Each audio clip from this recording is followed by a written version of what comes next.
Ketahui pada semester pertama penjualan dari segmen perawatan tubuh Kino ini menyumbang kontribusi yang paling besar begitu ya. Nah, kalau untuk di kuartal ketiga ini sendiri seperti apa kondisinya? Apakah masih menjadi penyumbang utama juga?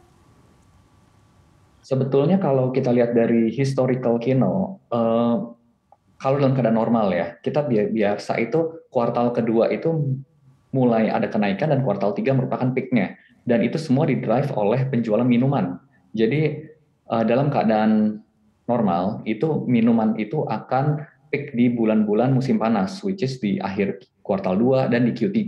Jadi sebenarnya di kuartal 3 ini penjualan itu proporsi yang lebih besar itu disumbangkan oleh sektor minuman. Sedangkan sektor personal care atau perawatan tubuh itu relatif lebih stabil.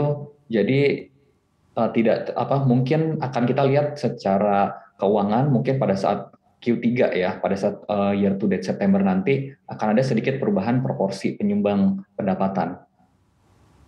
Baik, Pak Budi, kalau kita lihat datanya memang terjadi penurunan yang sangat signifikan dari kinerja keuangan dari Kino. Kita melihat di sepanjang kuartal 1 2021 bahkan laba bersihnya turun di kisaran 71,5%.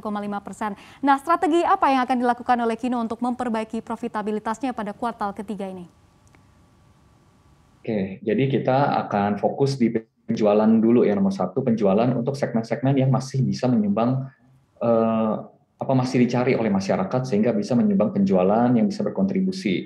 Jadi kalau dilihat memang sebenarnya di semester satu penjualan kita itu masih turun sekitar 11%, hampir 12% dibanding tahun lalu. Tapi kita juga melihat bahwa sampai saat ini mungkin di kuartal 3 nanti kita akan melihat bahwa penurunan tersebut sudah berkurang lah gitu. Jadi kita sebenarnya mengejar sebisanya dengan keadaan sekarang ini bisa mencapai penjualan mungkin setara lah dengan tahun lalu. Itu sudah merupakan prestasi karena tahun lalu itu kan kita masih mendapatkan satu kuartal satu yang quote unquote itu belum ada COVID di Indonesia. Karena kan COVID di Indonesia itu diumumkan kasus pertama itu tanggal 2 Maret tahun lalu.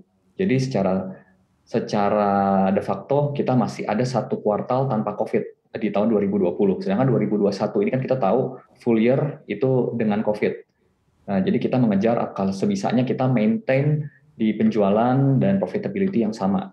Tapi kembali lagi kita juga harus melihat ya, kita harus melihat apakah di kuartal 4 inilah gitu, di Oktober, November, Desember, kejadiannya market akan seperti apa.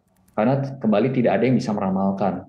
Kita tentu saja berharap yang terbaik, tapi jika terjadi varian baru misalkan, atau jumlah kasus kembali meningkat, itu akan berdampak negatif. Jadi kita akan melihat man on man lah, bahkan daily kalau di kita ya. Baik, tadi Anda katakan salah satu strategi yang akan digunakan adalah untuk mendongkrak penjualan. Nah, strategi untuk mendongkrak penjualan ini seperti apa? Apakah ada rencana untuk mungkin mengeluarkan produk-produk baru ke depannya? Mungkin dengan keadaan hari ini, produk baru tuh tidak terlalu menjadi pilihan ya, karena kita akan lebih fokus ke produk-produk yang jelas kita tahu masih dibutuhkan, masih dicari, yang berhubungan dengan sanitasi, hygiene, kesehatan. Itu produk-produk yang existing, yang kita punya, kita fokuskan. Jadi kita akan lebih fokus di area-area tersebut lah, ketimbang mengeluarkan produk baru. Karena kita juga harus mempertimbangkan efisiensi juga dalam kegiatan pemasaran kita. Oke, baik. Tadi Anda katakan bahwa salah satu tantangan terbesar bagi Kino saat ini adalah masyarakat yang masih menahan diri untuk berbelanja. Nah, seperti apa nih proyeksi dari kinerja keuangan dari Kino hingga akhir tahun 2021 ini?